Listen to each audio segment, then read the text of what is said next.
you've been paying attention to the Saskatchewan culinary scene, this week's guest requires almost no introduction. Milton Rebello is an award-winning chef whose food spans more than 7 countries and 30 restaurants. You might have heard of him winning gold medal plates or capturing a few 4 stars in the New York Times. He was one of the first chefs to pull in all these different vast awards for Regina, and it's really cool. When you visit his restaurant, Skye Bistro, just watch the faces of the other diners when they take their first bite. You see delight. You see happiness in a person's whole body. His food is so good it'll make you put down your phone and stop taking photos for Instagram. That's how good his food is. Milton's also really plugged into building our local foodie scene. He's teaching cooking classes to young and old and spreading his passion and love for great food throughout our province. I think it's something we really need. When it comes to craft beer, the man has impeccable taste. You can find Rebellion at his bistro. I think, I've always said, great food deserves to be paired with kick-ass beer and vice versa. So with that said, Milton, welcome to the show. Thank you for having me. How's it going? Oh, it's brilliant, beautiful. Before we get too far into talking about food, today we're going to drink some beer. Yeah, cheers. Cheers. Today's beer is the Peach Ginger Sour by Rebellion Brewing. Clocks in at 5% ABV. And this one is special. It's a kettle sour. It's a unique kind of ale. Yeah, I can't wait to feature it at Skye. It's this summer, it'll be brilliant with all the changes and menu that we're coming up with. What do you think when you taste it? Oh, it's nice. It's sour, of course, but beautiful sour. Settles in very well. I love the aroma. Have you ever had a sour beer before? I've tasted, but not. I love to savor it. I mean, I don't drink as much, but I pair food with wine, and wine and beer, and I look at how I can cook with beer or cook with wine, and or pair it with it. I think this will go brilliant with some nice heavy cheeses with nice spice compotes. Of course, this has ginger in it, so yeah, make a fig or a peach compote, spicy, with a nice creamy cheese. Yeah, I can just imagine. And you have some crackers on the side. That sounds yeah. amazing. All the textures are there. I like that it's lightly peach and faintly ginger, and it all kind of marries together. Nothing is too much. It's not too tart, too sour. It's very balanced. And it's very light, surprisingly, very, very light. Feels like a big summer beer. Yeah. Or I should say a light summer beer. Would you recommend it to your friends? I would. I mean, I'm all about selling, right? At Skye, if you have it, you got to try it. Well, you heard it here first. Chef Milton, he wants to put the sour with his dishes. I dig it. Tell me about Skye Bistro. What is it all about? Yeah, at Skye, we say at Skye there is no limit. So we try everything. We think that local is an expectation. It's not it's mandatory. You don't have to talk about that we are doing local. So in our menus we say what is not local, and we keep it very, very little, right? So there's a story behind everything, where it came from, and it's not too far from our farmers. We grow all our herbs, and everything is made in house. The menus are very, very small. We say 5 textures, 5 colors, 5 flavors. So us cooks are notorious. You give us another 5 seconds and we'll put another 5 things and distort the flavors. So, and then when you have a small menu, I have no excuse but to keep it nice and clean and fresh. My cooks love it, I love it, and it keeps the food cost low as well. So everything works. What informs that philosophy? Where do you pull these ideas from? Well, I've been cooking for the last 25 years. My wife is a chef as well, and this started out as a dream for the last 15 years, and then my wife, I met her at a culinary school. I used to teach, and she was one of my students, and now we're together. We have two babies together. So my kids are foodies as well. They're the biggest critics you can ever think of. So when we were together, we used to travel, and we love food, of course. And we wanted to have our own restaurant. And it started as a dream, and it became an expensive hobby because everything has to be perfect. Right? The plates have to be. So we said, why don't we make our own plates? There's art in the restaurant which Louise painted it herself. We make the mugs, we make the plates, and my team is as passionate as we are. It's very diverse. We learn from them, they learn from us. So we have fun cooking. So there's a piece of you and your wife in not just the dishes, but in the plates, in the decor, in the space itself. Yeah. That's a neat concept. You said your daughters are the harshest critics. What's their favorite thing that you make? Well, Skye, my older one, she's very, very, very picky. But she has a food sense where she can taste in the first few seconds and decide if it is good for her or not. And like she goes on my family, I guess. She loves breads. She loves cheeses. She loves anything sweet. So my little one is very adventurous. Olivia, she'll try everything at least once. And the more the weird ingredient it is, she wants to try it and talk about it. So yeah, the combination is great. So if you cook something, there's a chance that Skye may not like it, but Olivia will love it. So we try it anyway. What is, you touched on it a little bit, what is your approach to cooking? My approach is keep it fresh, keep it clean, let the ingredients speak for itself.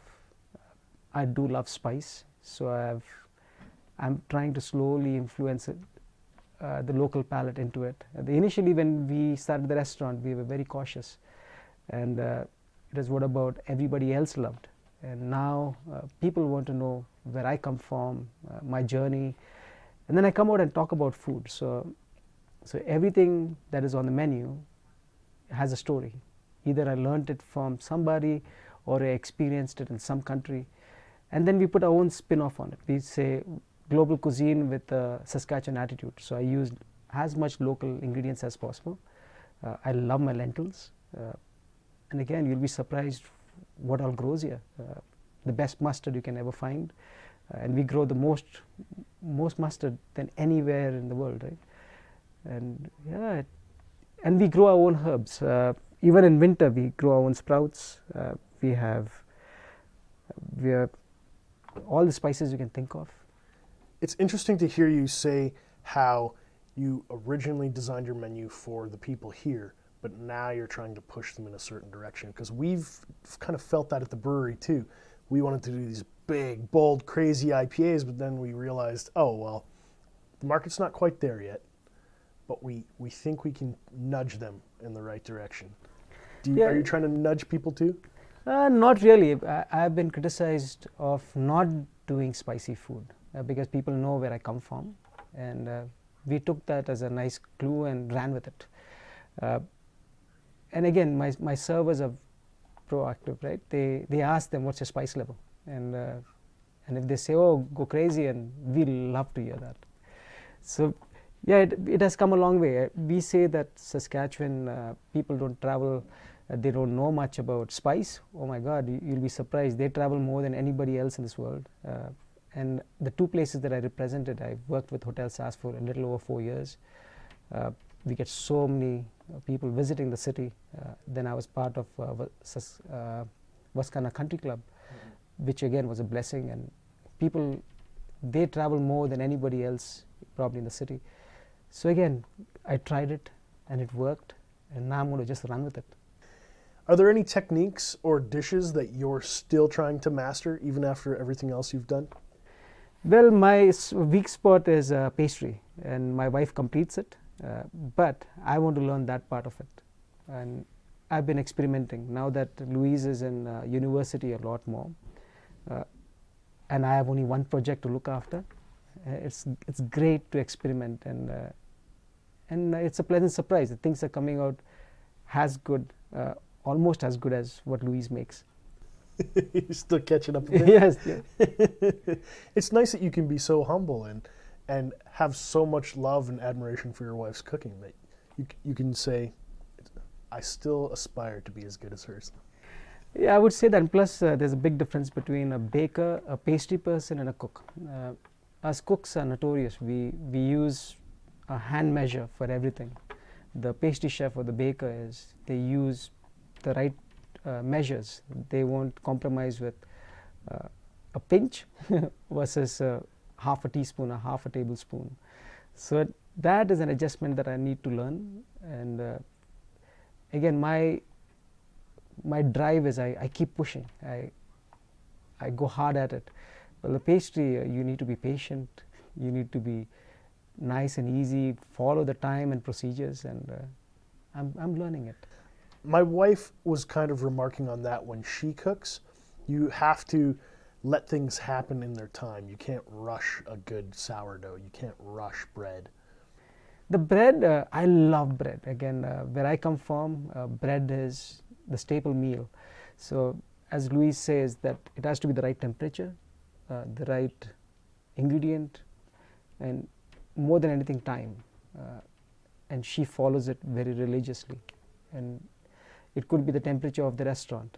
So there's three things that you have to be careful about. One is the temperature of the ingredient itself, the temperature of the environment, and you can alter it by heating up the water that goes into it or hiring the temperature of your kitchen. And she does it very well. So as I said, I'm still learning. Do you kind of cook by feel? You taste it and say, this needs just a handful more of that, a pinch of that? Yeah, I'm very spontaneous. I've been always cooking with my hands and the flavors that I have in my head. But yeah, that's the fun part, right? I love that image. You just taste it and you know it needs a pinch of that, a handful of that. That idea, seeing you, imagining you in front of all the gear and just throwing ingredients in. That's cool. How do the cooking classes work? Oh, those had an overwhelming success. So again, the kids love it. I throw in my kids in there as well. They love to be a part of it. And it's good to see that what we do at the restaurant. And it brings it down. And plus, we don't open in the evenings. We only do private dinners, right? So in the evenings, we do this cooking classes once every fortnight, every 15 days. And it's sold out in the first few hours. And that's great to see. Plus, it connects me with the parents. The parents come in and hang out, and I buy them coffee if they stay. And the younger the kids, the passion level, the discipline that they have is brilliant. I thought I used to keep extra cooks so that we can keep them together. But I've been seeing lately that they love it. They're so focused. And then after all that, they can eat. So their own creation, and they share it with their parents, whoever is there. They either come to pick them up or they're watching them. And it's a nice little story for us. Where can people go to sign up for the cooking classes, sign the kid up? So we do it on Facebook, on our Facebook page. We also do it on our website. And the best is call in or stop by for coffee and pick your day. So we announce our cooking classes a month in advance. And we try and do one for the real little ones, the 5 to 8 year olds. And then we want to do the one from 8 to 12 or 13 or 14 years old. That's where we get more hands-on. We make our own pastas, we make sauces. And then we have adult cooking classes, which is we are doing by couples only at this moment. And that has been selling out really well. The idea is the guys cook with me while the ladies enjoy a glass of wine and they can watch the guys. And then we all sit together and we eat, and the guys sell what they just made, and they tell them the story behind how it was made and how they made it and how proud they are. So it's working. It is brilliant. You should see it. You should join us. I want to.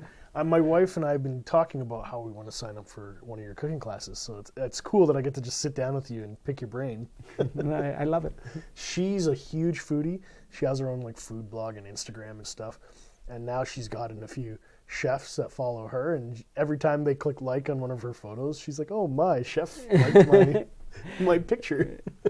The food is, it has gone, like when I was born, when I started cooking, it was completely different. You learn from your ma, you have to refer to cookbooks. Now it is such a gift, right? You can, Food Network is there, you Google anything, your recipe shows up. I didn't have the privilege there before, but I love what I'm doing now. So I'm trying to put everything out there, and I post a lot of pictures on Instagram as well. And yeah, my wife is very careful. She's saying, first, eat before it gets cold, yeah?